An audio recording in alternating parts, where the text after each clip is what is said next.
یہ جو موقع آتے ہیں نا شب برات کے، شب قدر کے، یہ بنیادی طور پر اللہ تعالیٰ کی طرف سے دی ہوا موقع ہوتا ہے کہ چلو تمہیں چانس دیتے ہیں، پابندی کوئی نہیں، لیکن رب کی طرف سے نا موقع ملتا ہے، چلو تمہیں ایک موقع دیتے ہیں، چلو اپنے آپ کو کلیئر کر لو، تمہیں موقع دیتے ہیں، یا اللہ کیا کرے کچھ بھی نہیں، آ کے نا سچے دل سے 2 رکعتیں پڑھ کے توبہ کرو، عرش کا مالک پچھلے سارے معاف کر دے گا۔ ان لوگوں کی باتوں پہ نہ جائیں جو بلا وجہ پریشان کرتے ہیں، لوگوں کو شب برات کا حوالہ بھی نہیں مل رہا، حالانکہ ترمذی شریف میں حدیث موجود ہے، سیاستہ کی روایت ہے ترمذی میں، پہلے کہتے ہیں سیاستہ سے دکھاؤ، جب سیاستہ سے مل گئی تو آپ اور کدھر جانا ہے؟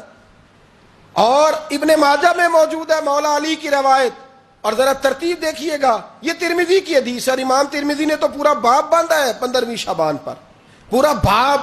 اب تمہاری مرضی ہے اگر تم نہیں بات کو سمجھنا چاہتے، لیکن میں نے پہلے بھی کہا تھا، پھر کہتا ہوں، اگر ہمیں کوئی شخص کہتا ہے کہ شب برات کو اٹھ کے نفل نہ پڑھو، تو بھائی نفل ہم نے پڑھنے اللہ کی رضا کے لیے، ہمیں کسی بندے سے ڈگری لینے کی ضرورت نہیں، نہ تو ہمارے اور رب کے درمیان معاذ اللہ کوئی وسیلہ ہے کہ تو کہے گا تو پڑھیں گے، جب دل کرے گا پڑھیں گے، اور جتنے دل کرے گا پڑھیں گے۔ ہم تو نفل کہہ رہے ہیں اس کو، ہم نے کب کہا ہے ضروری ہے جو عشاء پڑھ کے سو جائے فجر تک سویا رہے، ہم اس کو گناہگار نہیں کہہ رہے، لیکن یہ ضرور کہیں گے کہ گولڈن چانس مس کر دیا اس نے چانس مس کیا ہے، یہ تو اللہ کی رحمت کا موقع تھا۔ حضرت سیدہ عائشہ صدیقہ رضی اللہ تعالی عنہ ارشاد فرماتی ہیں کہ شعبان کی 15ویں رات تھی، یعنی شب برات کی رات، فرماتی ہیں شعبان کی 15ویں رات تھی، میں نے اچانک نظر ڈالی تو حضور میرے بستر میں تھے، پھر میری نظر پڑی تو حضور نہیں تھے، میرے دل میں گمان آیا، خیال آیا کہ شاید کسی اور زوجہ کی طرف حضور کا میلان تباہ ہو گیا ہو، وہاں تشریف لے گئے ہوں۔ فرماتی میں اٹھی باہر گئی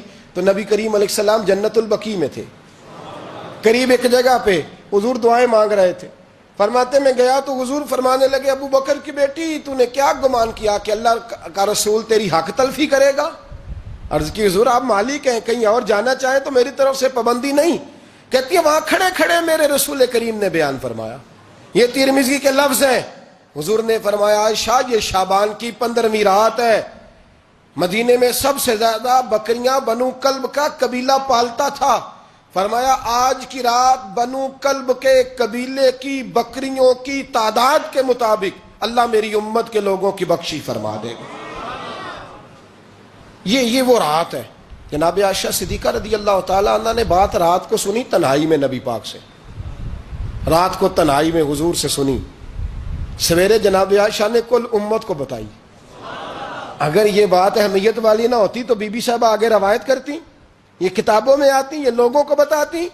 حضرت عائشہ نے روایت کیا اور مولا علی شیر خدا نے تو کھل کے کہا، ابن ماجہ میں حضرت علی سے پیار کرنے والوں کے لیے الگ عنوان، مولا علی نے کھل کے فرمایا شعبان کی 15ویں رات کو رات عبادت کرنا اور سویرے روزہ رکھنا۔ حضرت علی کے لفظ بائی نے ہی سیاستہ میں رات کو روز عبادت کرنا، دن کو روزہ رکھنا۔ ویسے تو رب کریم ہر روز تہجد کے وقت پہلے آسمان پر نزول اجلال فرماتا ہے اور لوگوں کو فرماتا ہے کوئی بخشش مانگنے والا؟ کیا انداز ہے مولا علی شیر خدا حدیث روایت کرتے، رنگ کیا ہے؟ فرمایا باقی راتوں میں نا تھوڑا سا پیکج ہوتا ہے، تھوڑا سا آخری حصے میں رات کے شب برات کو نا رات چڑھتے ہی اللہ پہلے آسمان پر جو اس کی شان کے لائق ہے نزول اجلال فرماتا ہے، اور پہلا جملہ یہ فرماتا ہے کوئی معافی مانگنے والا؟ اللہ کرے آپ کو سمجھ آئے، یعنی معافی دینے والا کہہ رہا ہے چلو آؤ ادھر آؤ ذرا معافی مانگو، میں معاف کرنے آیا ہوں، مانگو معافی، ہے کوئی معافی مانگنے والا؟ معاف کر دیں گے۔ اور آپ فرماتے ہیں ہے کوئی رزق مانگنے والا؟ وہ جو بڑی درخواستیں دیتے پھرتے ہیں نا مختلف اداروں میں، وہ ایک درخواست نا شب برات والی رات بھی دے۔ اور میں نہیں کہہ رہا، مولا علی شیر خدا فرما رہے ہیں، اور وہ خود نہیں فرما رہے، وہ نبی پاک کا فرمان نقل کر رہے ہیں، اور وہ رسول اللہ صلی اللہ علیہ وسلم کی بات نہیں بیان کر رہے، وہ کہتے ہیں رب فرماتا ہے کوئی روزی مانگنے والا؟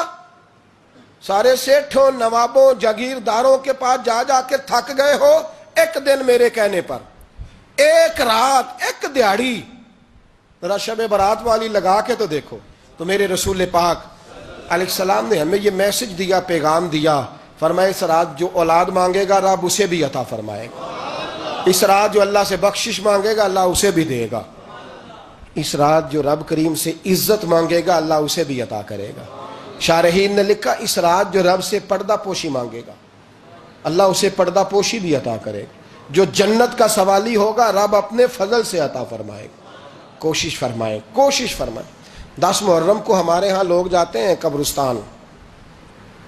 وہ کسی حدیث سے ثابت نہیں, میں منع نہیں کر رہا, جائیں 9 محرم کو جائیں, 10 کو جائیں, 11 کو جائیں, 8 کو جائیں, سفر میں جائیں, ربیع الاول میں جائیں, قبرستان میں جب بھی جائیں, منع نہیں ہے. لیکن شب برات والی رات تو خود رسول کریم گئے ہیں نا قبرستان. اب جو بات میں نے سمجھانی ہے اس کو سمجھیں. نبی پاک کی والدہ کا مزار نہیں ہے وہاں جنت البقیع میں. حضور کے کو بھائی بہن, حضور کیا کرنے گئے؟ امت کی بخشش کے لیے گئے. شب برات کی رات لالچی نہ بنے کہ صرف میں نے اپنے لیے روزی مانگنی ہے. کل امت کے لیے مانگے رب کریم سے. مانگے اپنے بھائی کے لیے, مانگے اپنی بہن کے لیے, مانگے اپنے بیٹے کے لیے, مانگے اپنی بیٹی کے لیے, مانگے اللہ کریم سے. یہ مانگنے کی رات ہے. پچھلی راتی رحمت رب دی کرے بلند آوازہ, بخشش منگن واریاں کارن کھلا جے دروازہ. آئیں اللہ کی بارگاہ میں اس رات کو کھل کے دعا مانگیں.